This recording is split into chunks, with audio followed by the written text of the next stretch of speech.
Hi guys, welcome back to our channel Honours English. आज हम William Butler येट्स के द्वारा लिखी गई एक पोएम नो सेकंड ट्रॉय करने जा रहे हैं। इस पोएम में 12 लाइंस है और इसमें येट्स उनकी बिलविड मॉड गॉन के बारे में बता रहे हैं, उनको एड्रेस कर रहे हैं। और जो मॉड गॉन है वो आयरिश रिवोल्यूशनरी थी और येट्स ने उन्हें मैरिज के लिए प्रपोज भी किया था, लेकिन उन्होंने उनको रिजेक्ट कर दिया और जॉन मैकब्राइड नाम के एक आदमी से उन्होंने शादी कर ली। लेकिन उनकी यह जो शादी थी वो ज़्यादा समय तक नहीं टिक पाई। 2 साल के बाद उनका तलाक हो गया। और इन दोनों बातों से ही कि मॉड गॉन ने शादी कर ली और उसका तलाक भी हो गया, इन दोनों बातों से ही पोइट को बहुत ज़्यादा दुख हुआ। उनकी यह जो पोइम है वो 1921 में पब्लिश करवाई गई।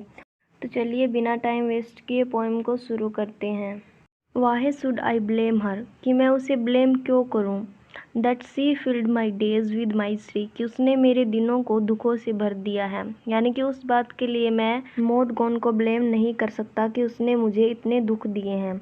और that she would of late have taught to ignorant men most violent ways, और इस बात के लिए भी कि वो अभी प्रेजेंट में जो भोले भाले लोग हैं उनको वोलेंस सिखा रही है, उनको हिंसात्मक तरीके सिखा रही है, क्योंकि वो खुद भी एक आयरिश रेवोल्यूशनरी है। और hurled the little streets upon the great, वो छोटी गलियों में रहने वाले लोगों को, यानी कि बस्तियों में रहने वाले लोगों को वो बड़े लोगों के खिलाफ भड़का रही है, उनके खिलाफ उनके सामने उनको वो खड़ा कर रही है लड़ने के लिए। Had they but courage equal to desire, क्या उनमें जितनी लड़ने की इच्छा है उतना साहस भी है। पोइट जो है वो क्वेश्चन कर रहे हैं, उनमें तुम लड़ने की इच्छा तो भर रही हो, लेकिन उनके अंदर क्या इतना साहस भी है कि वो लड़ लेंगे। What could made her peaceful with a mind, कि किसने उसे दिमाग से इतना शांत बनाया है। That nobleness made simple as a fire, कि उसकी जो नोबलनेस है वो एक आग की तरह सिंपल दिखती है, लेकिन जैसे आग जलाकर दूसरों को तबाह कर देती है वैसे ही उसकी जो नोबलनेस है वो भी दिखती तो सिंपल है, लेकिन वो भी बहुत ज़्यादा खतरनाक है आग की तरह।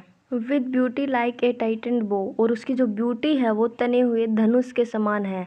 यानी कि जैसे हम धनुष को तान लेते हैं, जो उसकी तीर होती है उसको पीछे खींच लेते हैं, तो वो तीर जो होता है वो बहुत ज़्यादा खतरनाक हो जाता है, क्योंकि वो चलने की पोजीशन में हो जाता है वो तीर जो है।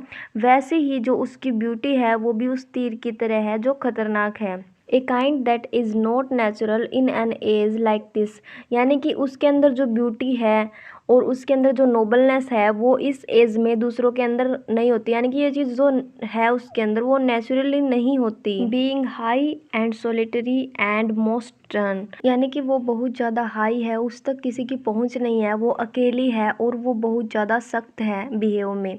वाहे what could she have done being what she is, why क्यों, what could she have done उसने क्या किया है, बीइंग वट सी इज़ कि वह क्या है।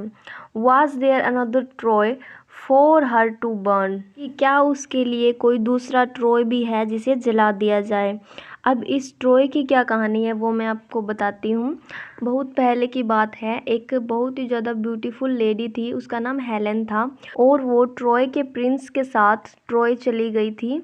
लेकिन जो हेलेन थी वो पहले से ही मैरिड थी, उनके हस्बैंड का नाम मेलेनस था।